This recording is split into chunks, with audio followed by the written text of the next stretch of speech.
मेरे बड़े भाई और एक जमाने के बहुत चर्चित मुखिया रहे हमारे अभिभावक उपेंद्र बाबू, समारोह में आए तमाम भाइयों एवं बहनों, मैं अशोक भाई से एक चर्चा बराबर किया करता हूं कि राजनीति में या जिस काम आप करते हैं अगर उसमें तेवर नहीं है तो आप सफल नेता नहीं हो सकते हैं। संजोग बस समय बस अगर आपको कुछ मिल जाए, लेकिन अगर लीडरशिप का तेवर नहीं है तो आप में कुछ भी नहीं। पद मिलना आना जाना अलग चीज है, जब तेवर नहीं, जिसमें तेवर है वो कुछ भी नहीं है तो बहुत कुछ है, और जिसमें तेवर नहीं है अगर सब कुछ भी है तो कुछ भी नहीं है। तो बराबर इस बात का चर्चा अशोक भाई से किया करता हूँ। तेवर बहुत बड़ी चीज है बदलाव के लिए, अपनी बातों को मनवाने के लिए। और हरद्वार बाबू वो तेवर था। मैं हिंदुस्तान का ब्यूरो चीफ था और उस समय हिंदुस्तान ये एक अखबार था जो एक खबर छोटी भी निकलती तो रांची से लेकर दरभंगा तक पढ़ी जाती थी।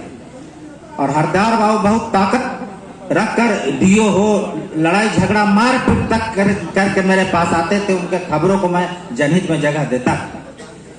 और शिक्षकों के लिए 24 घंटा नेता वही होता है जो बड़े बड़े लोगों का बड़प्पन देखकर, उसका धन देखकर, उसका मान देखकर केवल उसके पास जाता है, वो नेता नहीं हो सकता है। नेता वह है जो अपने गरीब से गरीब साथियों के पास जाकर उसकी मदद के लिए 24 घंटे तैयार रहे। नेता होने का अगर कोई ऐप भरता है तो वो वही हो सकता है।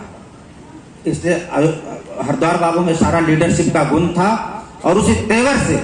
और हरद्वार बाबू ने कुछ विरासताना कुछ नहीं पाया था, उनमें जो भी था सेल्फ मेड इंसान थे। और अशोक भाई उनका विरासत संभाल रहे हैं। चरित्र गुण और संघर्ष के मामले में अशोक भाई का भी तेवर कम नहीं है। हाँ, वो उग्र होकर बात रखते थे, अशोक भाई सजनता से बात रखते हैं। दोनों का फर्क यही है, स्वभाव का फर्क है।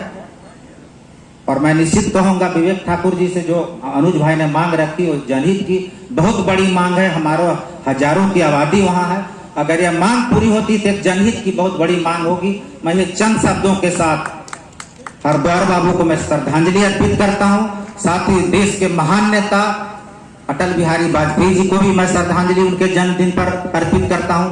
आज शायद पंडित मदन मोहन मालवीय जी का जन्मदिन है। बस वह शिक्षाविद महामना को भी मैं श्रद्धांजलि अर्पित करता हूं। और अपने बड़े भाई बीके बाबू को जन्मदिन पर मैं इन्हें शुभकामना देता हूं। इन्हें चंद शब्दों के साथ जय हरद्वार बाबू, हरद्वार बाबू अमर रहें। जय हिंद, जय भारत। बहुत बहुत धन्यवाद भाई साकेत बाबू। जहाँ तक तेवर की बात है, साकेत बाबू ने सही कहा है और हम लोग आपका अनुसरण कर रहे हैं।